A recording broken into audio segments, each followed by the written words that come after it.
ఇప్పుడు మనకి paneer bhurji curry ready అయిపోయింది. చూడండి చాలా టేస్టీగా ఉంటుంది ఇలా చేస్తే. మరి ఇదొచ్చేసి రైస్, చపాతీ, పూరి దేంట్లోకైనా కూడా చాలా బావుంటుందండి ఇలా చేస్తేనే. మరి చేయడం కూడా చాలా ఈజీ. ఇంకా పన్నీర్ కూడా మన ఇంట్లోనే తయారు చేసుకోవచ్చు. పాలుంటే చాలండి ఈ కర్రీకి ఈజీగా తయారు చేసుకోవచ్చు. మన ఇంటికి ఎవరైనా వచ్చినప్పుడు కానీ, లేదా ఏదైనా అకేషన్ అయినప్పుడు గానీ ఇలా చేసి పెట్టండి. చాలా టేస్టీగా ఉంటుంది. మరి దీని తయారీకి ఏమేమి కావాలనేది ఇప్పుడు మన వీడియోలో అయితే చూసేద్దామా? పన్నీర్ బుర్జీ కర్రీకి కావాల్సినవి ఇప్పుడు చూసేద్దాం.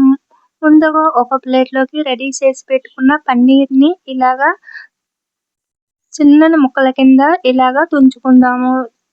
సన్నని రవ్వలాగా తుంచుకోవాలి. ఇక్కడ చూపిస్తున్న విధంగా ఇలాగా రెడీ చేసుకున్న పన్నీర్‌ని పక్కన పెట్టుకొని మరొక పెద్ద ప్లేట్‌లోకి 2 పెద్ద సైజు ఉల్లిపాయలు, 2 బాగా మగ్గిన టమాటాలు, 4 పచ్చిమిర్చి, కొద్దిగా కొత్తిమీరని ఇలాగ సన్నగా కట్ చేసి తీసుకోవాలి. అలాగే 2 రెమ్మల కరివేపాకు, ఒక 20 జీడిపప్పులను కూడా ఇలాగా రెడీ చేసి పెట్టుకోవాలి. ఇవన్నీ ఇలా రెడీ చేసి పెట్టుకున్న తర్వాత ఇప్పుడు మనము తయారు చేసే విధానాన్ని చూసేద్దాం.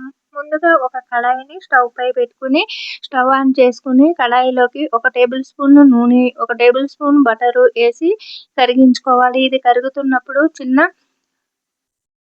బిర్యానీ ఆకు, అర స్పూను సాజీరా, 2 లవంగాలు, 2 ఇలాచీలు, చిన్న దాల్చిన చెక్క ఏసి ఏపించుకోవాలి. ఇవి ఏగిన తర్వాత సన్నగా కట్ చేసుకున్న పచ్చిమిర్చి, ఉల్లిపాయ ముక్కల్ని కూడా ఏసి ఇలాగా ఏపించుకోవాలి. ఇప్పుడు దీంట్లోకే కరివేపాకును కూడా ఏసి ఉల్లిపాయలతో పాటు ఇలాగా సన్నని మంట మీద దూరగా ఏపించుకుందాము. ఇవన్నీ కూడా కాస్త కలర్ చేంజ్ అయిన తర్వాత ఒక స్పూన్ అల్లం పేస్ట్‌ను కూడా ఈ ఉల్లిపాయల్లో ముక్కల్లోకి ఏసుకొని ఇప్పుడు ఇవన్నీ కూడా బాగా కలిసేటట్టు దూరగా ఏపించుకుందాము. వీటిలన్నిటితో పాటు చూడండి ఇక్కడ చూపిస్తున్న విధంగా ఉల్లిపాయ ముక్కలు కలర్ చేంజ్ అయ్యి కాస్త ఆయిల్ అనేది పైకి తేలుతున్నప్పుడు మనము చూడండి ఇలాగా సన్నని మంట మీద ఇలాగా ఉల్లిపాయల్ని బాగా ఏపించుకోవాలి.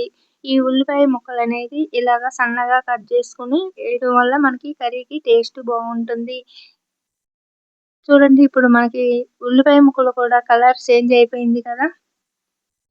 ఇప్పుడు మనము తీసుకున్న జీడిపప్పులని కూడా ఇందులో ఏసుకొని ఈ ఉల్లిపాయ ముక్కలతో పాటు ఒక నిమిషము ఏపించుకుందాము.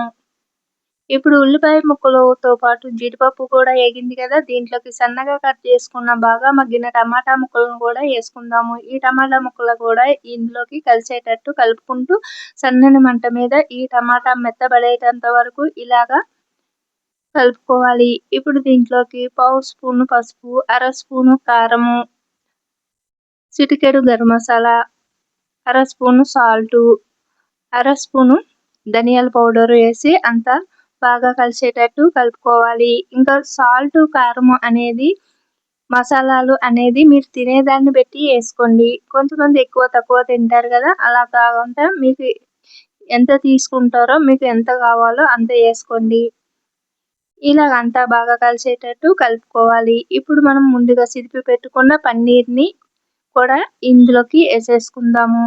ఈ పన్నీర్ ఏసుకున్న తర్వాత ఈ మసాలాలంతా బాగా కలిసేటట్టు కలుపుకుంటూ సన్నని మంట మీద ఏపించుకుందాము. ఈ పన్నీర్‌ని మనం ఇంట్లోనే తయారు చేసుకోవచ్చు. ఈజీగా పాలుంటే సరిపోతదండి. ఈజీగా తయారు చేసుకోవచ్చు మన ఇంట్లోనే. బయట కొని తెచ్చుకునే కంటే మన ఇంట్లో చేసుకొని ఇలా కర్రీలు చేసుకుంటే చాలా బావుంటుంది. చాలా టేస్టీగా కూడా ఉంటుంది. ఇంకా బయట అంటే చాలా రేట్ ఉంటుంది కదండీ! ఇంట్లో మనకు పాలెప్పుడు అందుబాటులో ఉంటాయి. వాటిల నుంచి ఇలా తయారు చేసుకోవచ్చు. ఇది కాస్త మగ్గిన తర్వాత మసాలాలతో పాటు ఇది కాస్త ఏగిన తర్వాత ఇలాగ అర గ్లాసు వాటరేసుకొని ఇలా అంతా కలిసేటట్టు కలిపి మూత పెట్టుకోవాలి. ఇది వాటరేసిన తర్వాత తొందరగానే ఒక నిమిషంలోనే ఉడికిపోతుందండి. ఇలా అంతా కలిసిన తర్వాత సాల్ట్ సరిపోయిందో లేదో చూసుకోండి. మూత పెట్టేసేయండి. మూత పెట్టి ఒక సెకండ్ అలా ఉడకనిచ్చిన తర్వాత మళ్ళీ మూత తీసి ఒకసారి కలుపుకోవాలి. లేదంటే అడుగు పట్టేస్తది. చూడండి ఇలాగా. అంతా ఇలాగా కలిసేటట్టు కలుపుకోవాలి. మళ్ళీ ఒకసారి మూత పెట్టేసి ఒక నిమిషము అలా ఉంచారనుకోండి. ఇప్పుడు మనకి సన్నని మంట మీద అలా ఒక నిమిషం ఉంచేస్తే కర్రీ అనేది రెడీ అయిపోతది. మీకు చూపిస్తాను ఇప్పుడు. ఇలా మూత పెట్టేసుకోవాలి. ఒక్క నిమిషం తర్వాత సన్నని మంట మీదే ఉంచుకోవాలండి. లేదంటే అడుగుపడుతుంది. ఇప్పుడు చూడండి మనకి మూత తీసి చూస్తే కర్రీ అనేది రెడీ అయిపోయింది కదా! ఇప్పుడు దీనిపైన మనకి సన్నగా కట్ చేసుకున్న కొత్తిమీరనేసేసుకుందాము. ఇలా ఏసేసుకొని స్టవ్ ఆపేసుకొని మూత పెట్టేసి ఒక 1 మినిట్స్ అలాగా ఆవిరికి అలాగే ఉంచేద్దామండి. చూడండి ఇప్పుడు ఒక నిమిషం తర్వాత చూస్తే కర్రీ అనేది రెడీ అయిపోయిందండి. పన్నీర్ బుర్జీ కర్రీ రెడీ అయిపోయింది. ఇప్పుడు మీరు ఇలానే ఉంచేసుకున్నా గానీ పర్లేదు. లేదు మీకు అందంగా కనిపించాలి అనుకుంటే ఒక బౌల్స్‌లోకి తీసేసుకోండి. మరి ఎంతో కలర్‌ఫుల్‌గా, టేస్టీగా ఉండే పన్నీర్ బుర్జీ కర్రీ ఇప్పుడు మనకి రెడీ అయిపోయింది. ఇలా చేస్తే చాలా టేస్టీగా ఉంటుందండి. మరి మన ఇంటికి ఎవరైనా వచ్చినప్పుడు గానీ, ఏదైనా అకేషన్ అయినప్పుడు గానీ ఇలా చేసి పెట్టండి. చాలా ఇష్టంగా తింటారు. మరి ఈ కర్రీ వచ్చేసి రైస్, చపాతీ, పూరి దేంట్లోకైనా కూడా చాలా బావుంటుంది. ఇప్పుడు మనకి పన్నీర్ బుర్జీ కర్రీ రెడీ అయిపోయింది. ఇది రైస్, చపాతీ, పూరి దేంట్లోకైనా కూడా చాలా బావుంటుంది. మరి మన ఇంట్లో ఏదైనా అకేషన్ అయినా లేదా మన ఇంటికి ఎవరైనా వచ్చినప్పుడు కానీ ఇలా చేసి వడ్డించండి. చాలా ఇష్టంగా తింటారు.